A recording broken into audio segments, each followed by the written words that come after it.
is when the most powerful and violent states carry out an action, those who are in a position to control and shape the way history is presented, that sets a precedent. I don't believe that these people should be allowed to go anywhere in public without being confronted with their actions when they were prosecuting these wars. Stanley McChrystal presided over Murder Incorporated in Iraq.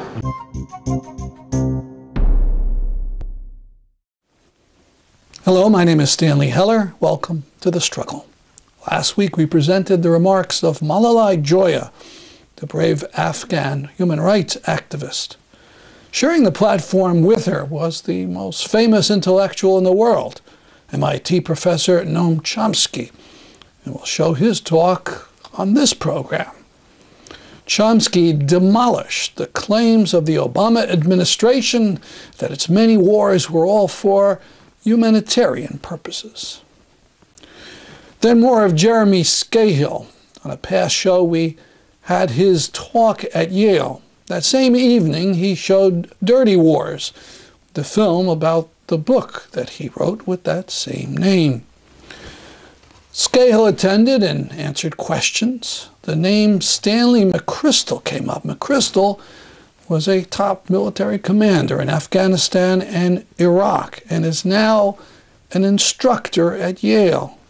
Listen to Scahill's powerful and gutsy remarks. We begin in Boston. The past of humanitarian intervention, the history is not very glorious. The future, that actually depends on us. The concept itself is that the phrase has become fashionable quite recently, but the concept is very old. In fact, just about every act of violence and aggression in history falls under the category of humanitarian intervention, at least if we believe the voices of the perpetrators. And that shows up. There is scholarship, academic scholarship on the topic, and it shows up very clearly there. So, for example, one of the main scholarly books dealing with the humanitarian intervention in modern period by Sean Murphy finds 3 examples of humanitarian intervention in the period before the Second World War. The first was Mussolini's invasion of Ethiopia. The second was Hitler's takeover of the Sudetenland. And the third was Japan's conquest of Manchuria and North China. Now, of course, he didn't mean that these were real humanitarian interventions, but he meant that they were the standard kind. They were claimed to be humanitarian interventions. So Mussolini invaded Ethiopia to uplift and Christianize and civilize the backward people of the country. Actually, the same phrases that President McKinley used when he invaded the Philippines earlier in the century, uplift and Christianize them. He uplifted a couple 100,000 of them all the way to heaven, and the Philippines have yet to recover from the humanitarian gesture. Mussolini's invasion was horrendous and atrocious. Hitler took over the Sudetenland in order to, for the noblest of purposes, to end ethnic cleansing, to allow the conglomerate of people there to live in peace under the framework of the superior technology and culture of German civilization. When the Japanese invaded Manchuria and North China, their goal was to create an earthly paradise and to protect the poor people of the region from the Chinese bandits who were trying to undermine this noble project, at least those of them who survived the slaughter, a huge, monstrous slaughter. And that's pretty typical The early history of humanitarian intervention is quite similar. Actually, one of the earliest modern cases, and one of particular interest to us, happens to be right here.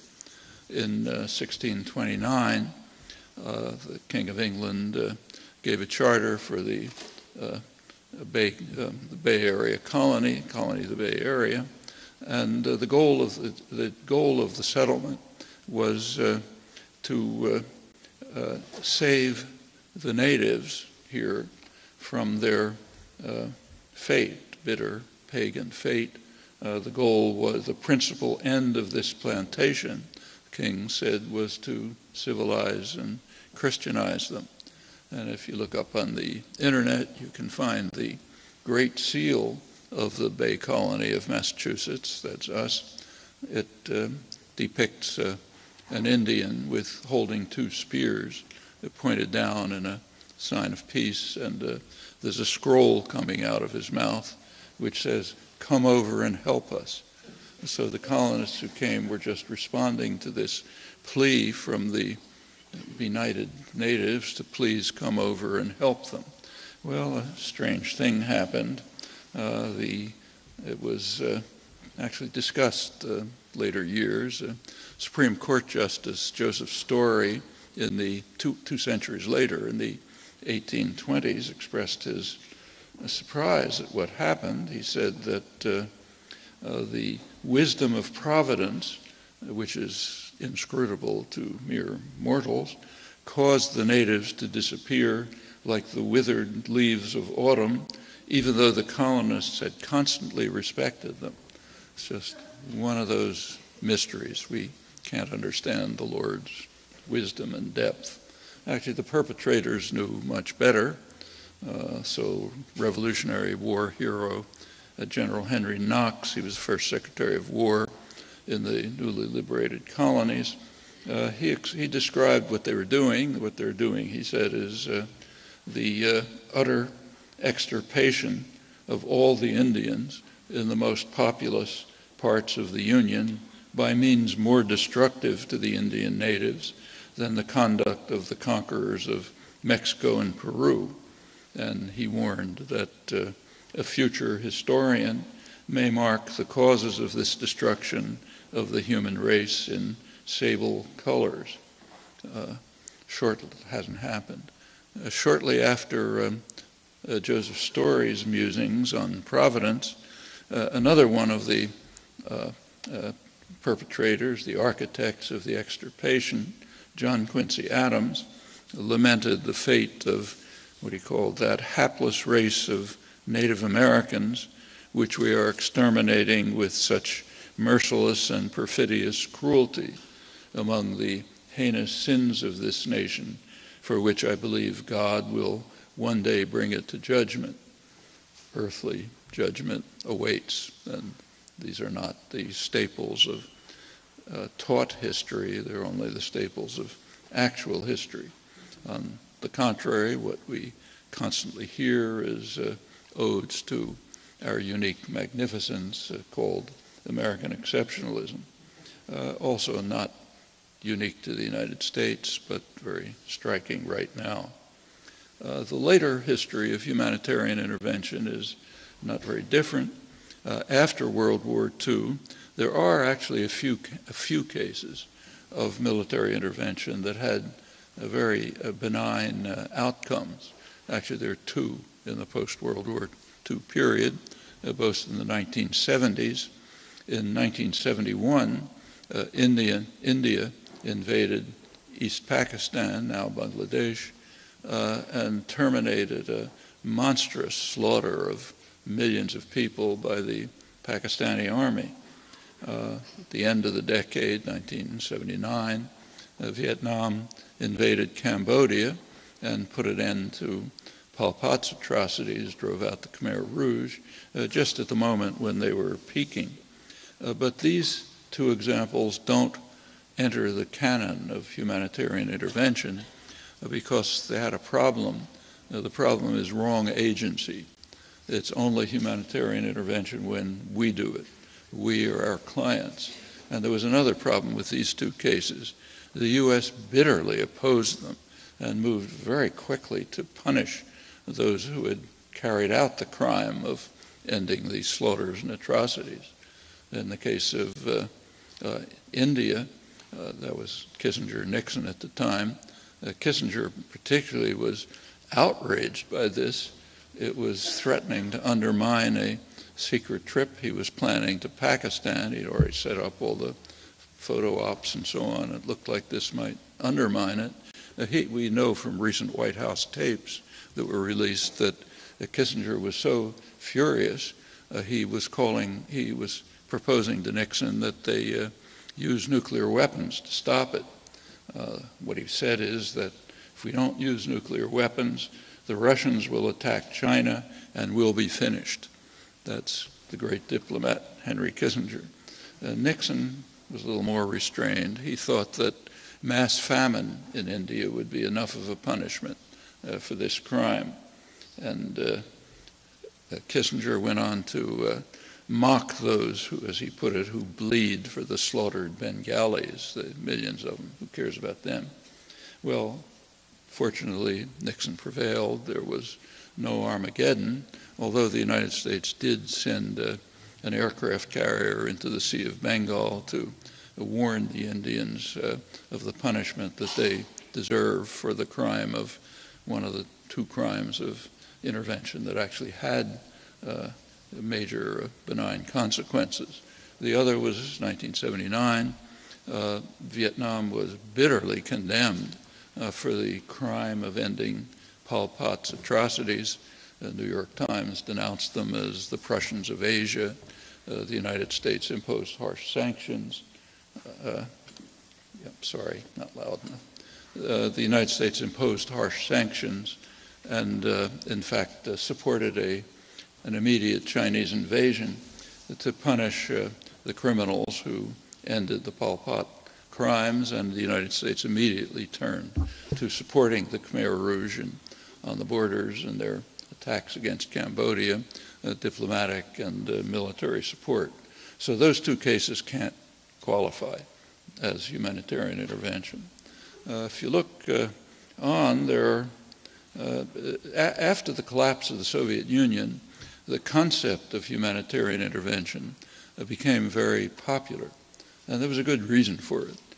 Prior to the collapse of the Soviet Union, every U.S. intervention could be justified as defense against the Russians.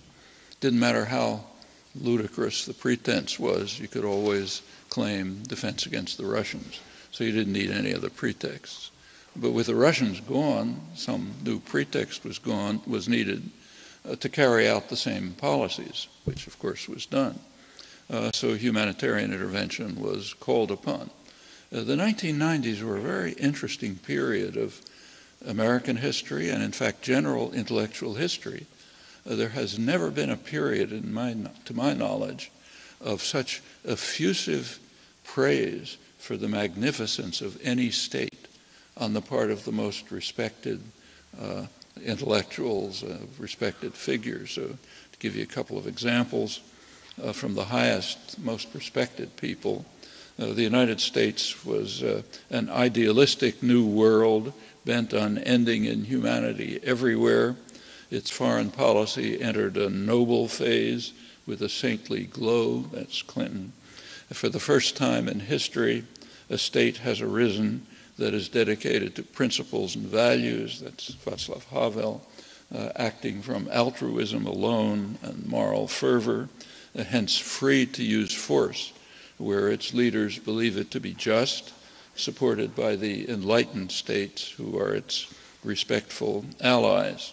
That's a small sample of a deluge, again, from the most respected and honored liberal voices, while all through the years the crimes and atrocities mounted. I don't have time to run through them. Well, there was a jewel in the crown, which the final triumph of this noble phase and saintly glow, that was the bombing of Serbia in 1999, the Kosovo intervention. There was an enormous chorus of self-congratulation. There was an international commission led by Judge Goldstone, Goldstone Commission of South Africa, which of distinguished lawyers, concluded that the bombing was illegal, but it was legitimate. And that phrase, illegal but legitimate, has haunted us since. And why was it legitimate?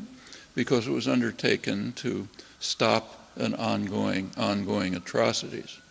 There are a couple of problems with that story, which is uniform. It's repeated today constantly. One problem is the chronology. It happens to be the other way around. The bombing was the cause of the atrocities.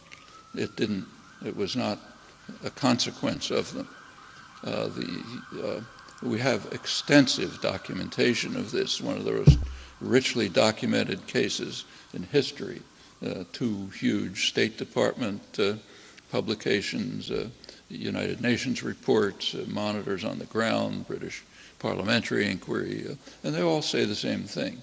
It was an unpleasant place until the bombing, but the bombing set off the atrocities. And in fact, if you look at the indictment of Milosevic for the crimes in Kosovo, you look closely, you'll notice that with a single exception, they all follow the bombing, because that's when the atrocities took place. Furthermore, it was anticipated. The General Wesley Clark, informed Washington a couple of weeks earlier in a discussion about what would happen, that if NATO, meaning the United States, did bomb, of course the Serbs would react with atrocities on the ground. He also informed the press as the bombing began that it was predictable that there would be a sharp increase in atrocities. So these horror stories you've seen are real, but they're the consequence of the intervention. So that's one problem. That one is easily handled just by suppressing the historical record. Almost totally suppressed, richly documented, almost nothing about it. There was another problem, that the traditional victims of intervention vigorously objected. There was a major meeting shortly after of the South Summit, that's basically the non-aligned countries, about 80% of the world's population, and they bitterly condemned what they called the so-called right of humanitarian intervention, referring to Kosovo, which they described as simply old-fashioned imperialism in a new guise. Well, that one could also be handled. It wasn't reported. A few mentions of it were derided, but it did cause a slight problem. One problem was that the notion humanitarian intervention was somewhat tainted in insignificant parts of the world, namely 80% of the world, but it was a little hard to maintain. So the intellectual classes had to ride to the rescue with some new notion. And the new notion is what's called responsibility to protect, R2P. That was concocted right after Serbia to try to deal with this problem. Well, that's, I should say that Kosovo is also regarded as a precedent. The recent debate over bombing, not much of a debate over bombing Syria, did point out that it would be illegal but legitimate because international law has changed. And many commentators, even the President of France, pointed out that international law is a flexible notion. It changes as a result of actions that are taken, actions of state that set precedents. And the United States set a precedent by bombing Kosovo. Actually, this is not quite accurate. So, for example, when Saddam Hussein invaded Kuwait, that didn't set a precedent. When the Russians invaded Afghanistan, of course, not a precedent. And what is really meant in this discussion is when the most powerful and violent states carry out an action, those who are in a position to control and shape the way history is presented, that sets a precedent. That's the reality of it. Nevertheless, there was a problem. You needed something new. R2P, responsibility to protect, came along, constantly invoked. It's claimed to be legitimate because it was supported by the United Nations, which is about half true.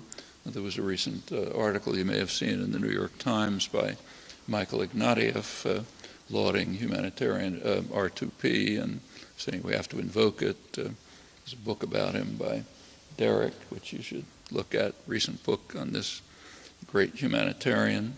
Ignatieff, like others, had to ignore a slight problem here too. There are two versions of R2P. One of them, in fact, was adopted by the United Nations, 2005.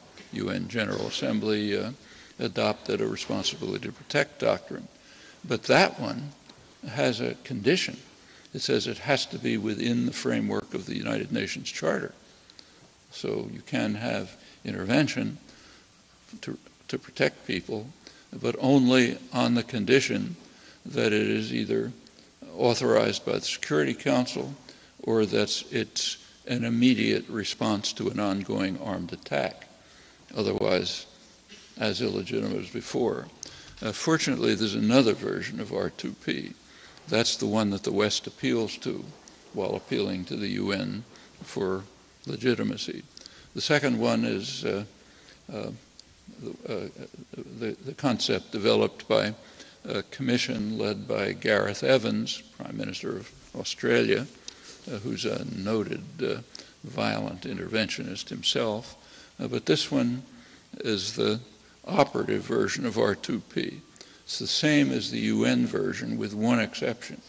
It has a paragraph stating that in the event that the Security Council does not agree on the use of force, regional organizations can carry out military intervention within the area of their jurisdiction, subject to subsequent authorization by the General Assembly, by the United Nations.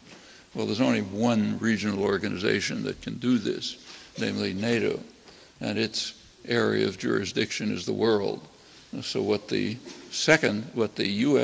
Western version, the operative version, the Ignatieff version and others, what that says is that NATO can do whatever it likes, independent of international law. Take, say, Libya. Libya is an African state. It's within the African Union. That's the regional organization. They were not silent about the bombing of Libya. They were strongly opposed to it. You didn't read it here, but they were strongly opposed. The African Union gave a series of proposals, sensible proposals, for diplomacy and negotiations to try to achieve the end of the civil strife without leading to a humanitarian crisis, as the bombing in fact did. Well, they were disregarded. They are not the kind of regional organization that is authorized to take a position in the case, under the responsibility to protect doctrine.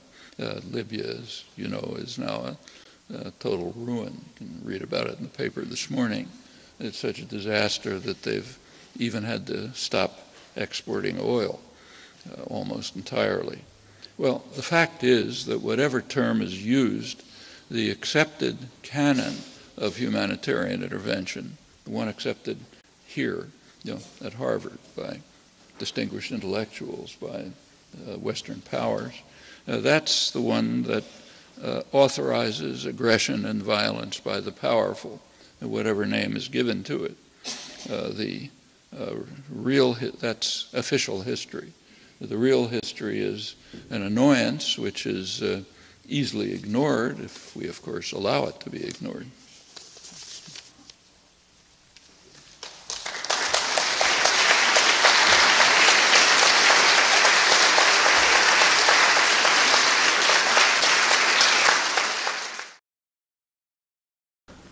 For some of the Q&A after the talk, go to our website and click on Featured.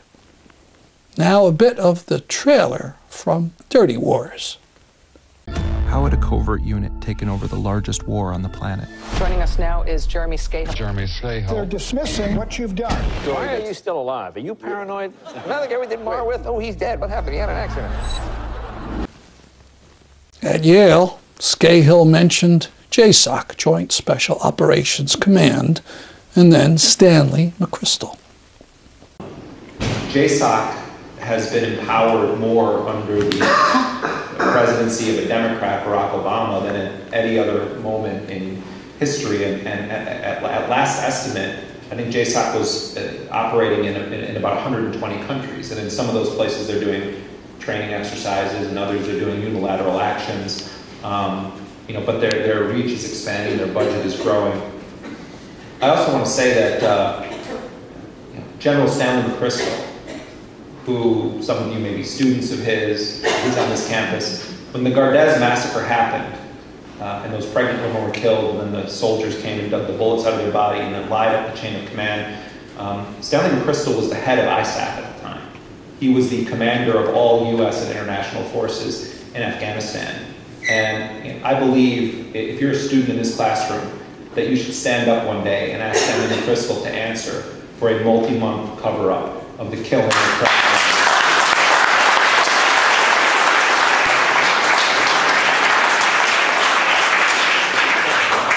I don't believe that these people should be allowed to go anywhere in public without being confronted with their actions when they were prosecuting these wars. Stanley McChrystal presided over Murder Incorporated in Iraq when he was the commander of the Joint Special Operations Command. He should not be allowed to give a single lecture at Yale without someone standing up and asking him about Camp Nama in Iraq, the secret prison that JSOC ran, where they would beat people with baseball bats, when they would torture them, when they would douse them with cold water and put them in front of air conditioners. He shouldn't be allowed on a campus like Yale to act as though he's a legitimate member of society when he was responsible for so many crimes against so many people. And I think it's utterly shameful that not a single faculty member at Yale said anything publicly when Stanley McChrystal arrived on this campus.